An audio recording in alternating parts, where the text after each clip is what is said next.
荒天帝和尸骸先帝大战万年后将其镇压。第一集，话说荒天帝独自干掉了4位女生后，带着不屈的意志，终于来到了彼岸的尽头深处，寻找突破先帝之法。后遇到了尚有灵智的尸骸先帝，尸骸先帝让荒天帝赶快离开，可终究还是晚了一步。尸骸先帝最后一丝清醒的意识被诡异不祥之气吞噬，后控制大罗剑胎将荒天帝亿万血陨。让你走你不走，现在想走也走不了。吾乃开天辟地第一帝，水雨争锋。咦，不对劲，为何感受不到那人族小子半点气息呢？不应该吧？后随着一道光芒闪过，荒天帝再次出现在尸骸先帝的面前，并且境界也达到了真正的先帝之境。原来刚刚那一剑直接帮助荒天帝完成了他化自在大法，使其他化自在大法圆满大成，同时也突破了最后的桎梏，达到了传说中的先帝之境。哼，就算你突破到了先帝之境又能怎样？我早在无数纪元以前便已经达到了此境界，并且还有先帝气大罗地剑加持，你拿什么和我斗？面对他的话语，荒天帝没有多余的废话，直接施展了他化自在大法。瞬间，4个一模一样的荒天帝自体内缓缓走出，他们不只拥有荒天帝100%的战力，就连荒天帝的基础战力都暴涨了1倍有余。雕虫小技，也敢在吾面前卖弄，找死！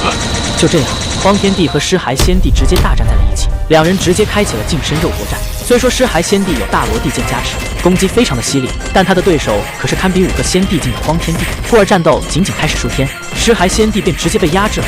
是我，这究竟是什么地方？为何如此之强？肉身居然能够媲美我的先帝气！后两人对轰了无数击，一直在彼岸的终极谷地战斗着。期间，尸骸先帝还想从界海另一边的仙域9天10地掠夺天地精气，不过每一次都被荒天帝给破坏了。而面对5个先帝境的荒天帝的至强攻击，尸骸先帝已经完全没有了招架之力，而他们的战斗也被无数仙王级的生灵感应到了。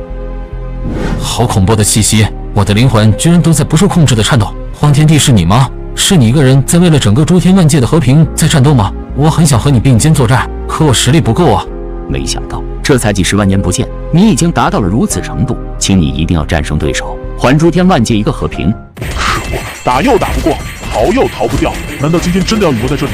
不甘心啊！为何这后来者能够创出这般无敌之功？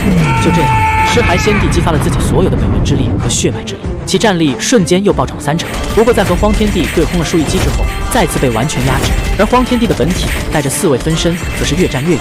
尸骸先帝的地区被荒天帝轰爆了一次又一次，而尸骸先帝恢复重组的速度也是越来越慢。最终，尸骸先帝认清了真相，自己完全不是他的对手啊！说吧，还有什么遗言？